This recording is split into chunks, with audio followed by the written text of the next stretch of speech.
Sa bagong episode ng OG Diaz Showbiz Update, naging tampok ang naging pahayag ni Liza Soberano sa The Laterals magazine na naglalaman ng kanyang saloobin at mga karanasan sa kanyang 12 taong showbiz career sa Pilipinas.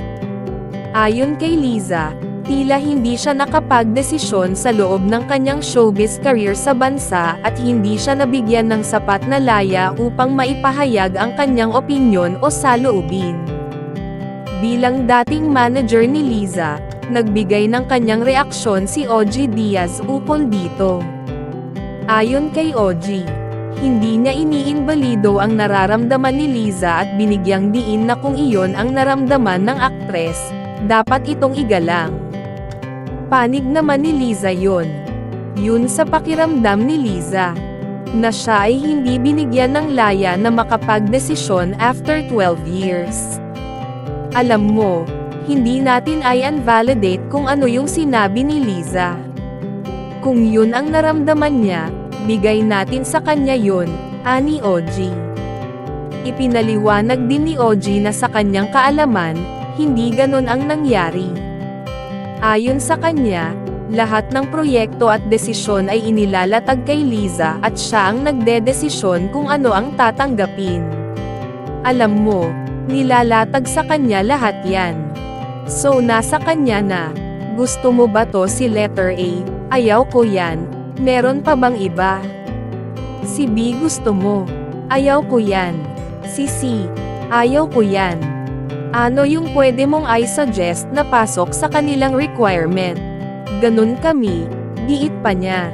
Inalala rin ni OG ang minsang nasabi ni Johnny Manahan na huwag tumanggap ng proyekto na labag sa kalooban ng isang artista dahil makikita ito sa kanilang mga mata na ayaw nila ang kanilang ginagawa. Marami namang times na yung mga pinapagawa namin sa kanya una. Alam naman naming bagay sa kanya. Pag hindi naman bagay sa kanya, hindi na namin pinararating sa kanya.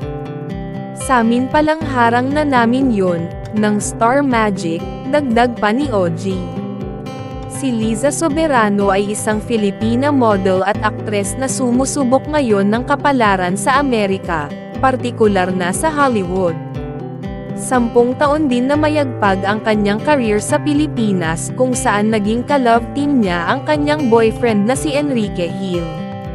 Nang matapos ang kontrata sa dating manager na si OG Diaz, naging kontrobersyal ang pagpasok sa bagong yugto ng kanyang showbiz career nang ilabas niya ang kanyang This Is Me vlog na naglalaman ng mga revelasyon. Sinundan pa ito ng kabi-kabilang interviews na lalong nagpaigting sa mga bagay-bagay na umano'y naisiwalat ni Liza. Kamakailan, umani ng papuri si Liza sa pagganap niya sa pinakaunang Hollywood project na kinabilangan niya, ang Lisa Frankenstein. Noong Enero ng kasalukuyang taon, sa pagdiriwang ni Liza ng kanyang kaarawan, naging agaw pansin sa social media ang mga larawang na ibahagi niya sa kanyang Instagram post. Sa kabuuan, naging maayos ang palitan ng pananaw at reaksyon sa pagitan nina OG Diaz at Liza Soberano. Sa kabila ng pagkakaiba ng kanilang mga opinyon at karanasan, mahalaga ang pagbibigay halaga sa nararamdaman ng bawat isa, lalo na sa mga isyu na may kinalaman sa personal na karanasan at damdamin.